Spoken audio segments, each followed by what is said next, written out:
Happy holidays to all my fellow Destined ones. In today's video, I'm going to show you all the rewards you can expect in the Gauntlet of Legends, the brand new additions to the game via the update that we just received a couple of weeks back, and I'm just going to give you my thoughts and opinions on this update in general. So without further ado, let's go ahead and lock in. One of the brand new items you're going to receive first is this right here, this brand new fit that actually looks amazing. This is the Chinese New Year's outfit that we were given from the game science dev team. As soon as you go into a shrine, you can go ahead and pick it up for free. It's waiting there for you. Not only this, but it has a special effect on it. And the main effect that I'm really loving a lot about it is that what you just saw, the firecrackers will burst. This is so cool because firecrackers will burst continuously in the Ring of Fire just for you being there, and it's a little bit of an AoE attack, so it actually has some type of purpose. Not only that, but it has a unique effect of after successful hits with a 3 or 4 focus point attack, you moderately increase your movement speed and you reduce the stamina cost of all actions. As well as you massively reduce the stamina cost of jumping if you have 2 of the 4 pieces on. That's not the only thing they added into the game. They also gave us this right here. So when you jump over to a shrine in your brand new playthrough, you will see this. Once you buy it from the store, you're able to have a full-blown map of every single location in every chapter. Each chapter has its own map that you need to purchase, but once it's purchased, it's yours forever. Once you have it, you're going to do a couple of things to it. You can pull up these select markers right here so you can label different bosses, different herbs or chests, and even key items or places that you don't want to forget about. I'm actually thinking about going back and redoing a couple of guides, especially for all the new players because the holiday season is coming up. This game did win a couple of rewards, so I'm pretty sure a lot of people will be jumping into it for the first time. With that being said, I'll make more simplified guides that are easy to follow with these beautiful maps. Every time you find a shrine, it's going to pop up on the map and you'll be able to label it however you see fit. That's not the only thing we have in this update. If you scroll over to your crafting section, there's a brand new quality of life update that I love a lot personally. This is easily overlooked, but now when you want to craft something in this game, it gives you a warning above it. So it shows you your original weapon on the left, and then it's going to show you exactly what you're going to be recrafting on the right. That to me is really, really good. The golden item, like the long pearl that you see right there, you're not going to lose that no matter what. But the other materials, the white ones, you will lose those. So the refined iron sand, the will, that is a one-time use. As soon as you make this item, you're going to spend 3 refined iron sands and 3,000 will. Every time you switch this up, you're always going to be spending that. So before, we didn't actually have a notification or any type of warning letting us know that this was a thing. So a lot of people might have been jumping around between different weapons and wasting their resources. Luckily, you can run over to Yen right now and buy all of these resources, no problem. But if you were struggling to get a couple of resources or you just didn't have enough for some reason, yeah, this was probably one of the things that would have hurt you if you didn't know about it. Of course, Game Science came through and they updated it so that it's more intuitive, that we can actually look and see exactly what's happening. And I greatly appreciate that change. There's going to be a bunch of brand new weapons, but before we get into the weapons, let's go into the Gauntlet of Legends and Return of Rivals. Return of Rivals is going to be a brand new challenge opponent mode. You're going to have to fight these opponents within the game at least once. Every single opponent that you fight, you'll be able to then challenge them here in this game mode. Now, there's going to be 3 different difficulties. You have the Pilgrim, which is the easiest, the Young Sage, which is a little bit more difficult, and then you have the Great Sage, which is going to be the hardest difficulty that you can possibly fight these enemies on. They're going to have extreme amounts of health, great damage, and they're going to try to put you in the dirt. It's pretty exciting. But that's not all. This is the cream of the crop, what everybody is trying to destroy, beat, and just get rid of. This is the Gauntlet of Legends. There's 9 fights in total in this mode, and in order to be able to fight these individuals, once again, you have to fight them within your playthrough. Once they have been taken out in your playthrough, you can come here and you'll see them on your menu. Now, you're only going to see the first 8. The 9th Relic Holders fight is going to be unlocked after you've defeated everybody else on this list. So, for the 3 tigers, you're going to get 2 rewards. The first one is going to be the Soul Remigration Pill, and secondly, the Stone Tiger Tally. The Stone Tiger Tally is a special new Curio that is going to, after seeing through the enemy, you slightly increase critical hit chance for a brief moment. This effect does stack up to 6 times. So every time you use a see-through ability, you're going to raise up your crit hit chance for a brief amount of time. And I think it's the most efficient when you do this at least twice. So seeing through the enemies 2 times or seeing through the enemies 6 times is going to get you about the same results that you are looking for to get the most damage out with this Curio. Did a little bit of testing on that, and that's just what I was able to pull out of my studies. I don't know why it works like that, but I guess the most efficient way to use it is try to do at least 2 see-throughs and then continue to do whatever other combo or anything else you wanted to do. For the next challenge, the 4 monks, you're going to receive this right here, the Frost Enduring Chrysanth. Using your gourd and low mana restores a moderate amount of chi. You may want to get your chi up for whatever reason when you're fighting certain bosses and you need your spirit and or your vessel, and this is going to be a very clutch way to do it if you're on low mana. So this might be a soak that you really would be interested in, and one of the best gourds to probably utilize this soak with is going to be the Xingtiang. Next up is going to be the 4 Loongs of 4 Waters.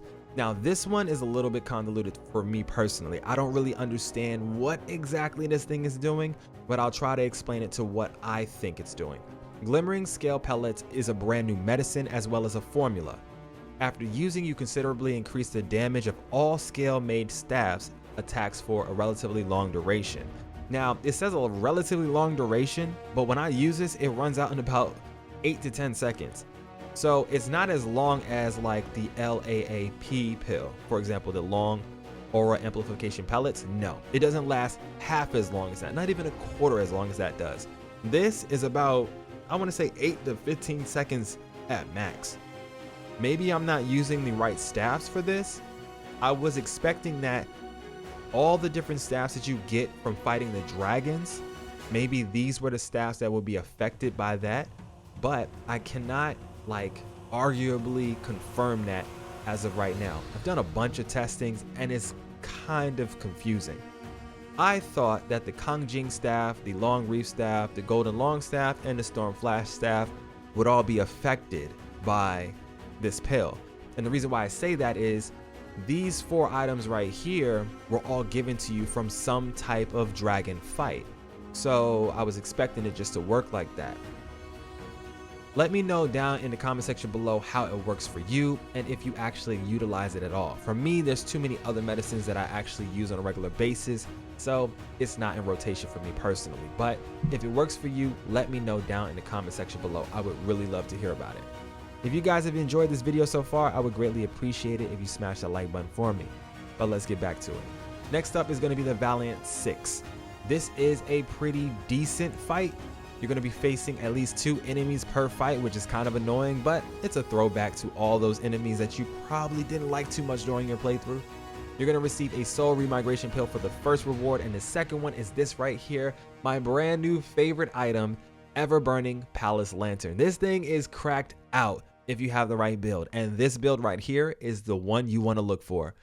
I made this build about 2 days ago. I posted a video for you guys, and you guys really showed it a lot of love and you loved it. So if you haven't already seen that video, go ahead and check it out. It's teaching you how to use a Ring of Fire build, which is one of my first on this channel. I was really proud of it. I got some pretty amazing results because you can smash up Erlang Shin and almost every single boss in the game with it.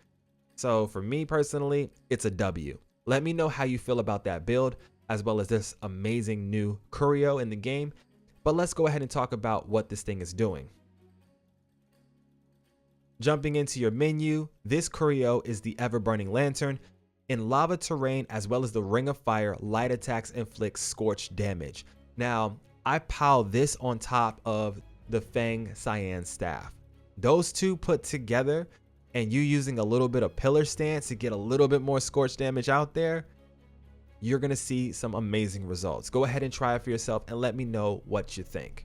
Shadowy Assembly. So this right here is going to be the next fight in the Gauntlet of Legends. You're going to receive a crafting weapon item, which is going to be the Darkened Eye.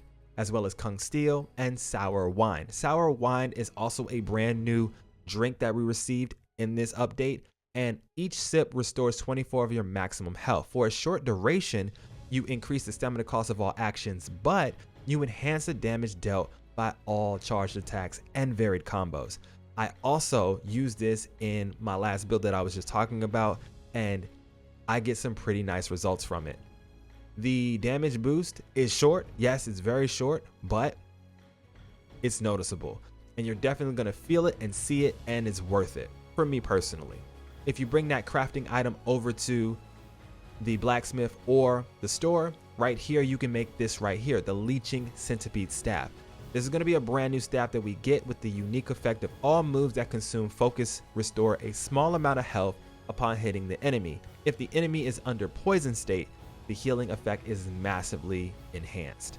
So that's a pretty nice staff that we're definitely going to have to put in rotation for our centipede builds. Collector Strength is going to give you 3 items: the Radiating Cosmo, 2 Kung Steel, and the Robust Antlers. The Robust Antlers is a brand new soak. After using the gourd, when mana is depleted, you moderately increase attack for a short duration. So if you're really running out of mana, this might be one of your favorite things to use to get that damage boost that you need to go ahead and finish off the fight. And I'm also curious, I wonder how well this works alongside something like Spellbinder, because when you use the Spellbinder, it completely depletes or gets rid of your mana altogether. So I'm gonna have to do a little bit of testing myself to see if these two work together. If they do, that could be some very significant damage that you can get off when you use Spellbinder. And that's going to be all the amazing items that you can receive through the Gauntlet of Legends. Next up, Monkey Mind. So for this next fight, you're going to get 2 items: the Soul Remigration Pill and the Fragment of the Ocean Settling Pillar. This is pretty cool, but there's a little bit of a caveat. You have to beat the game at least 3 times. That's 3 stone monkey fights that you have to beat. Going into your 4th, you're going to go ahead and put on the Sun Wukong armor and pull out the Jingu Bang staff, and then you will be able to utilize the hell out of that brand new Curio, which is this right here. This fragment is massively extending the duration of the Great Sage form and further increases attack while in this form. What this does is you have to go ahead and beat all the bosses, so all the chapters and the secret boss Erlang 3 times in each run. So once you finish 3 cycles or however many cycles it takes you to get Erlang down in, once you have collected all of these relics right here and this is completely filled out, in your next cycle you're going to automatically unlock this, and all you have to do to activate this, you have to get your regular 4 focus bar up, and then you're going to see an extra meter kind of appear. The more damage and combos you do, you'll slowly see that brand new meter going up a little bit at a time, and once it's completely filled, you go ahead and you hit the smash attack button, at which point, congratulations, you're going into the Great Sage mode. You're going to be able to sit into this mode for a long duration of time and enjoy the hell out of it because of this Curio, so go ahead and enjoy it. Next up, we have the Brothers of May. Now there's 2 items for this one: the 3 Hill Crown and the Celestial Ribbons. The 3 Hill Crown is a brand new headgear piece, and it's kind of decent. It's going to be powering up Erlang's staff. So for me personally, I'm about to start trying to make different types of setups or builds wrapped around this headgear. So hopefully I can make that within, just before the New Year's holiday comes around, and have that video up for you guys momentarily. But that is a pretty interesting concept. Hopefully the damage boost and everything that we're getting from it is significant and it actually does a difference and makes a difference, so that it's a good build to, take into the gauntlet and or just play the game with, because it really does look amazing. Last but not least, you're going to have the final fight that you will unlock after you defeated all the other Gauntlet of Legend bosses. That's going to be this right here, the Relic Holders. For the Relic Holders, there's 2 items. That's going to be the Heart at Ease and the Kung Steel. The Heart at Ease is going to give you the best weapon in the game, guys. I'm telling you right now, the Fanged Cyan staff is just phenomenal. I really do love this thing a lot, and I can't stop using it. Just for everybody who's interested, this right here is the 3-hill crown. I mean, look how clean that thing looks. It really does look amazing. Erlang, he rocked the hell out of it, but we look even better in it.